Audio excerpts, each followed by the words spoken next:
Hello, you wonderful people, and welcome to another episode of Crime Centric. This being a show where I talk about crime dramas that I watch. For today's episode, I'm going to talk about the latest episode of The Blacklist.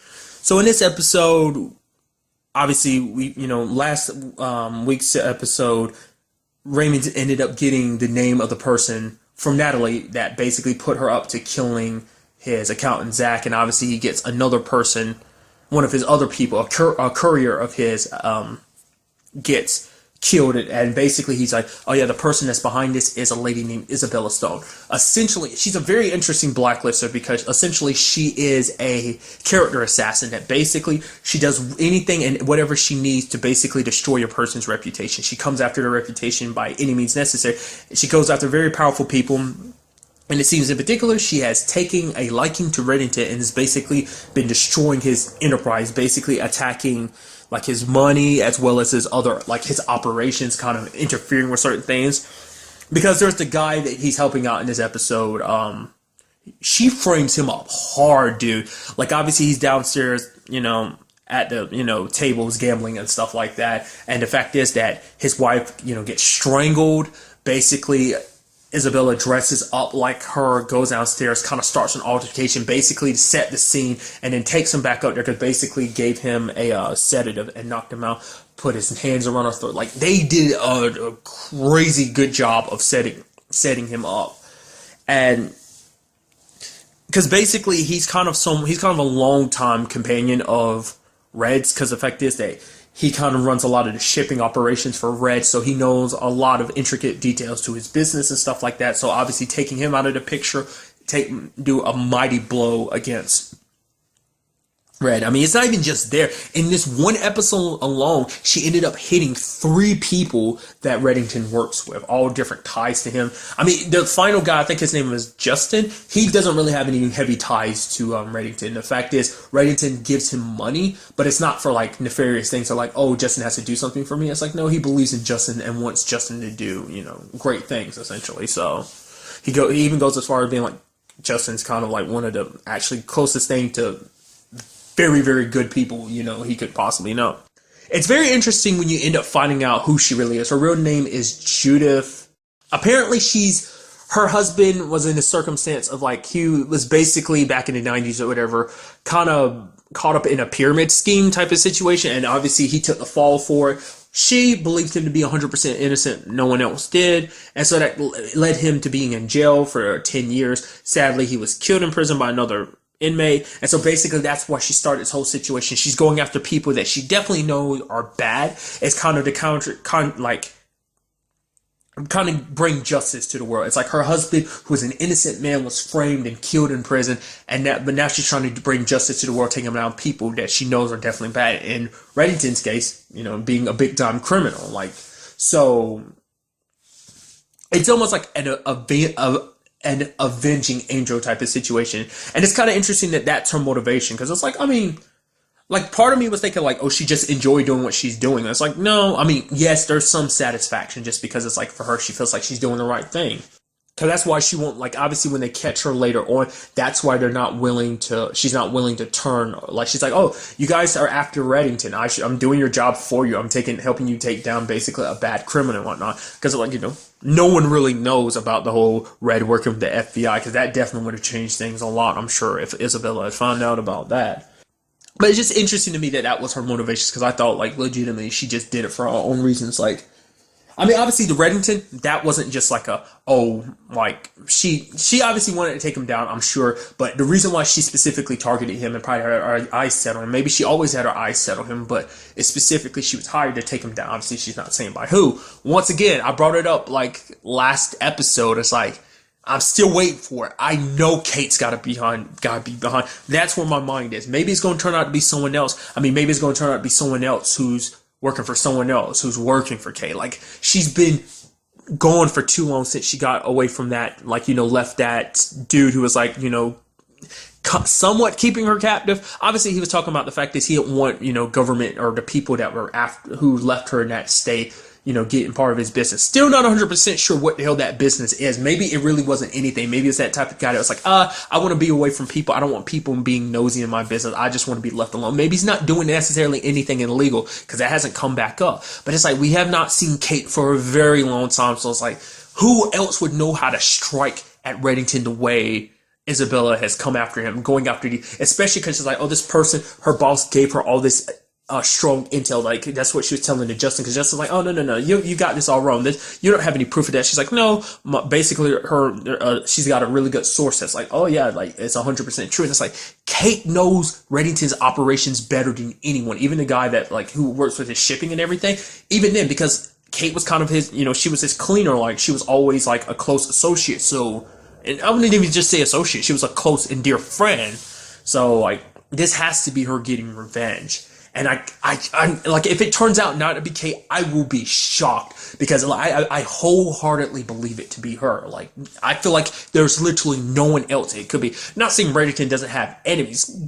Goodness graciousness. I can't believe I just said that. But Reddington has like so many enemies. But I feel right now, Kate's literally at the top of the board. Could be 100% wrong about that, but this whole situation though led to an interesting thing about Wrestler in this episode, because he kept being like, "Oh, we really shouldn't be working with Reddington in this whole like under these circumstances and everything." It's like we're just kind of being cleanup duty for him and everything. And obviously Harold, it's like no. Like, I believe have the right to do. Like, the thing is, because Wrestler was dealing with his own brother situation and being like, oh, his brother's sick and everything, and he was like, yo, his brother had to go into surgery because there's a whole heart situation.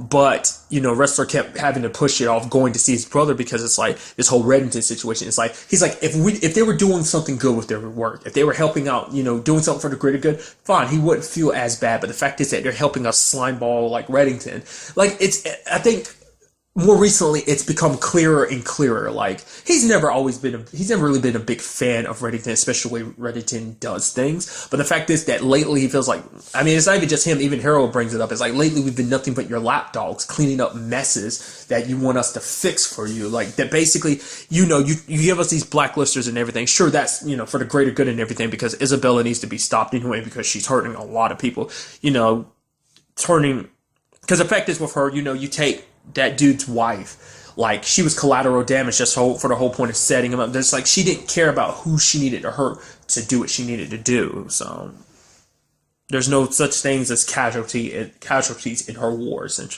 well, there are, but it's not something that needs to be warranted or paid attention to. So, but Wrestler's like, the fact is, the way we're kind of helping Reddington is almost like we might as well be getting our paychecks from him. Which, to me, I'm like, if you had such a problem, why didn't you? I guess protocol and everything, it's like he's one of their top agents in the field and everything, so it's kind of like, oh, you need to go. It's like, why didn't you ever just ask for time off? I feel like that's a circumstance where Harold would have been like, you can't go. I don't know, maybe it's a sense of pride. Or maybe it was like once again, it's kind of a circumstance of like, well, they couldn't spare the agents. It's like, you're one of our top agents in the field and everything, so you kind of have to deal with this circumstance because it's a blacklister, so you kind of have to participate in this. It's like, I feel like Harold would have given you the time off, but like I said, maybe I'm wrong. I don't know that kind of work environment. So basically, in it, you find out his brother is okay. The surgery got him went down okay, but it still hurts him because it's like he should have been there and he wasn't. It's like, even if their job means taking down bad people and everything, and he's needed and everything, his brother comes first. And that's something that's interesting. To my recollection, I don't really remember Wrestler's family ever really coming up prior to now.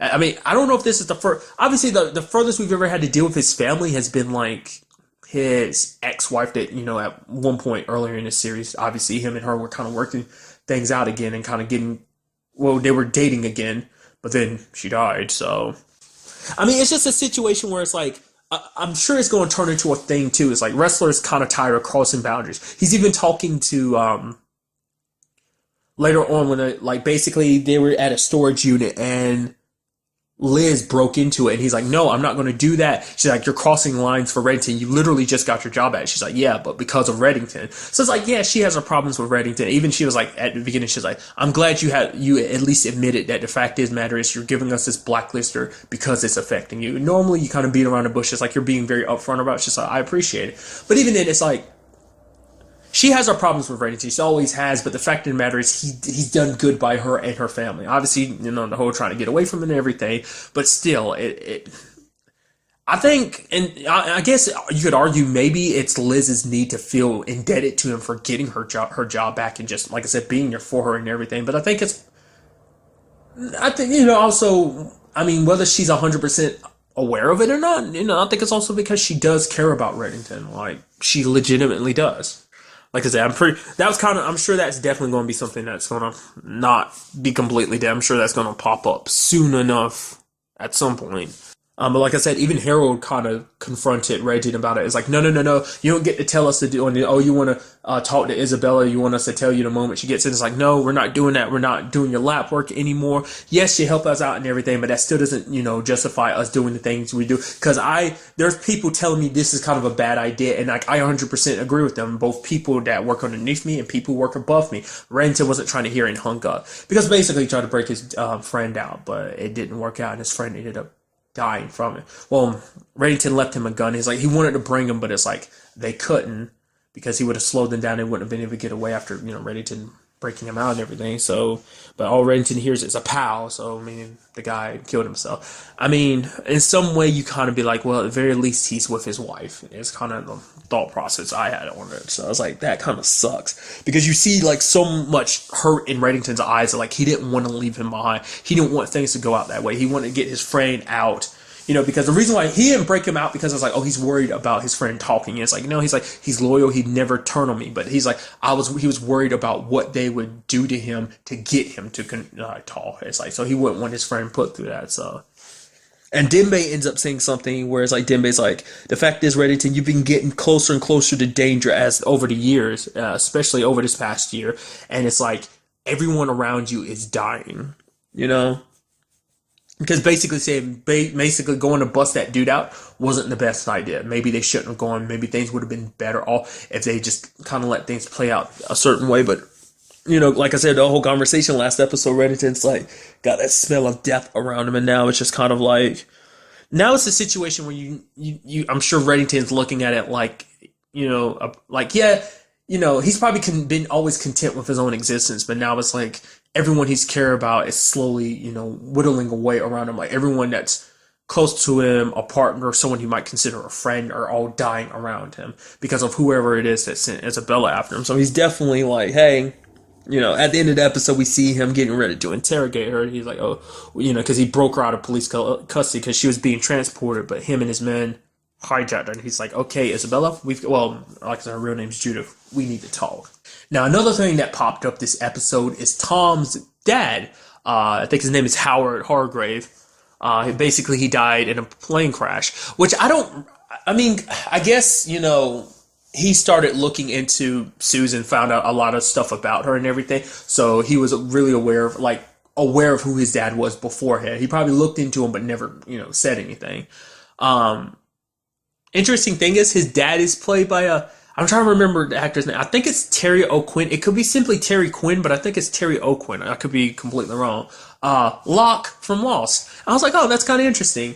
But at first he kind of acts like he doesn't care because it's like, oh, his whole family situation is like, nah, he wants to kind of keep that at a distance, But, Liz is like, it's okay if you want to care or look into it. Obviously, she kind of wants to take that back later on in the episode. It's kind of too late because whether he wants to admit it or not, there is a part of Tom that is interested because he wants to find out, because it's like, oh, his dad's dead now and he'll never get to know what he needed to know from his dad. Like, it put it all in perspective. Like he waited so long and because he wanted to kind of put his past behind it, but now it's just kind of a circumstance of like, he needs to find out about that past, which he goes to talk to Reddington about it. And Reddington's like, do not under any circumstances talk to your mom and tell her who you really are. I explicitly told you not to do that before. And he's like, well, why not? Essentially, he's like, your mom is a liar and a manipulator. To the point, even your dad didn't 100% trust her. The fact is, Susan will say anything the moment she finds out that you are her baby boy that's been gone all this time. And the fact is, you can't even be 100% sure what she's telling you is the truth. That basically, there's certain things about his past. It's like the past should stay in the past. Because you don't want to be digging up those skeletons because you don't know what you might unearth. But he's still being very adamant about it and Tom looks into it and ends up finding out a tape because he looked into police reports about him, which his real name is Christopher Hargrave, but he looks into Christopher because like he ends up looking into the police detective who was like, oh yeah, about the whole missing situation. And then he was like, no, the boy's not missing, he's dead. But then Tom's like, no, that was me. And it ends up basically there's a guy on a tape, confessing to the murder. And then it's like, okay, so this guy murdered me, but I'm here and I'm alive. It's like, okay, so what's going on? So now either this, my brain is going, so maybe this is a situation where Susan made up a lie. Maybe Susan lied to Howard saying that their son was gone, that basically she faked his death and made this killer guy pretend to do that. Maybe this entire time she doesn't know where he is anymore, but there's so much areas around where like Tom's backstory, like it's like, because our little input onto Tom's backstory is like back when he was a little kid, like preteen to teenager, when the major originally picked him up and kind of taught him to be the man that he is now, kind of adapting personas and kind of doing work, infiltrating groups and doing whatever job he's needed to do, being who he is. So that's one look at him, but like prior to that, we don't really know. So it's like, where is that all leading? I mean, obviously, this is all leading to the Blacklist redemption. I brought it up last episode, like, oh yeah, there's some things that seem like it's leading up to that, and it does seem like this is what it is. It seems like obviously a big part of it is going to be dealing with Tom's past, trying to figure out his whole history. The fact is that he's with Susan makes me think like he does eventually tell her the truth. I'm surprised, Susan's got like a whole company behind her backing. So I'm sure she probably has like people looking out anytime someone, like the moment he Googled, he was looking up the name Christopher Hargrave, I'm sure that probably sent off some flares at her company or something. That's what I was immediately thinking, and I thought she was going to show up because of that. But I mean, who knows? Maybe next episode. I mean, I don't know. Overall, just like so many crazy things going on. It's like, what does that mean? That's definitely a big mystery that I hope that's something we get an answer to. I'm sure that, like I said, this is all set up for the Blacklist redemption, which I'm very interested to check out to see like what it is they exactly go down. Like what is in his past that is so much that even Renton's like, let it stay in the past. I mean, I guess more so than anyone, he knows better than anyone to let the past go, because the past has a tendency to come back. I mean, granted, he's the worst example now that I think about it, because like Liz was connected to his past, but I guess it's a situation where he never let Liz go, being in love with her mom and everything. But as a still need an answer to that too. What the hell did he say to Kirk to make Kirk leave and never come back? That the fact is that Kirk no longer wants to kill Reddington. It's like, Reddington gave him kind of help with his whole sickness and he left and he's never coming back. So it's like, what exactly did he say? Still something else we need to know. So overall, very good episode. I can't wait to see where everything goes, because I know it's got to be Kate, the whole interrogation. I doubt it's going to be easy, but I'm wondering how that is going to play out. But really, that's all I want to talk about in this episode. Till the next time we meet, be happy, be safe, love life to the fullest, and enjoy it. Good day and goodbye.